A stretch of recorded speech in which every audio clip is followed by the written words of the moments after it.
ইছৰাম picnic খাব আহিছে কি হৈ গ'ল নহয় কাৰ হ'ল কিয় হ'ল কেনেকৈ হ'ল গম পাবলৈ ভিডিঅ'টো শেষলৈ চাব লাগে। নমস্কাৰ বন্ধু বান্ধৱীসকল, অন্য এটা পিকনিকৰ ভিডিঅ' লৈ আপোনালোকৰ ওচৰলৈ আহিছোঁ। এয়া হৈছে বাক্সা জিলাৰ ভূটান চকীৰ ওচৰতে থকা আমগুৰি। আপোনালোকেও যদি আহে আহিব পাৰে। আৰু এয়া দেখিবলৈ পাইছে আপোনালোকে মহিলাসকলে মূৰত খৰিৰ বোজা লৈ গৈ আছে। এয়া জংঘলৰ পৰা বিচাৰি কিছুমানে বিক্ৰী কৰে আৰু কিছুমানে ঘৰত ৰন্ধন কাৰ্যত ব্যৱহাৰ হয়। তাৰপিছত আমাৰ এই খোৱাৰ যোগাৰ জুতি লোৱাৰ কাৰণে সাজু আমি এনেকৈ বিভিন্ন আমি ৰন্ধা বঢ়া কৰি পিনে সকলোৱে মিলিজুলি খোৱাত লাগি গ'লোঁ। এয়া দেখিবলৈ পাইছে ৰন্ধা বঢ়া খোৱা একেবাৰে জুতি। তাৰপিছতে খোৱাৰ পিছতো বাচন বৰ্তন ধুবই লাগিল।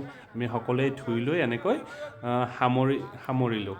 তাৰ মাজতে ক্লিপবোৰ ৰখা নহ'ল যিহেতুকে ধেমালি ফূৰ্তিৰ মাজত থাকিলোঁ, ক্লিপবোৰ লোৱা নহ'ল। তাৰে মাজতে এইটো ধুই থাকোঁতে এজনে লৈ দিলে, সেইবাবে আপোনালোকৰ লগাই দিলোঁ, এইটো দেখাবলৈ পাৰিলোঁ।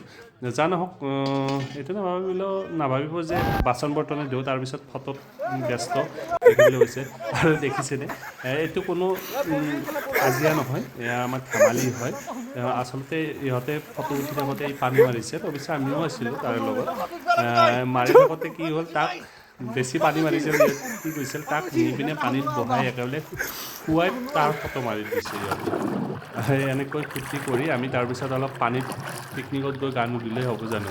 এই পানীৰ ইমান খটখটীয়া পানী দেখিবলৈ পাইছে, একেবাৰে তলত কি বস্তু আছে আপোনাৰ সোণাও যদি ইয়াত ভৰাই যায় পাই যাব, কোনো টেনশ্যন নাই। তাৰপিছত আমি এনেকৈ গা ধুই মেলি একেবাৰে দেখিবলৈ বেছি ইমান ধুনীয়া।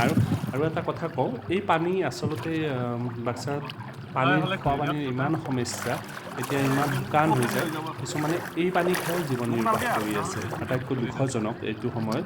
আৰু নদীৰ পানী এতিয়াও খাই আছে, বিভিন্ন মাধ্যমৰ জৰিয়তে নদীৰ পানী সংগ্ৰহ কৰি খাই আছে মানুহে। আৰু চব এই নদীৰ পানী অৱশ্যে ভূটানৰ পৰা এই পানীটো আহি আছে। ইমান ধুনীয়া পৰিৱেশ চাওকচোন, এইবোৰ পাহাৰ হয়।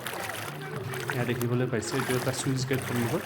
আৰু যিসকলে পিকনিক যাব খোজে এইটো স্পটতো আহিব, ভূটান চকীৰ একেবাৰে ওচৰতে, SSB কেম্পৰ ওচৰতে। যিসকল ৰাস্তা ঘাটো ভাল আহিব পাৰে। আৰু ভিডিঅ'টোত চোৱাৰ বাবে আপোনালোক ধন্যবাদ। Bye bye.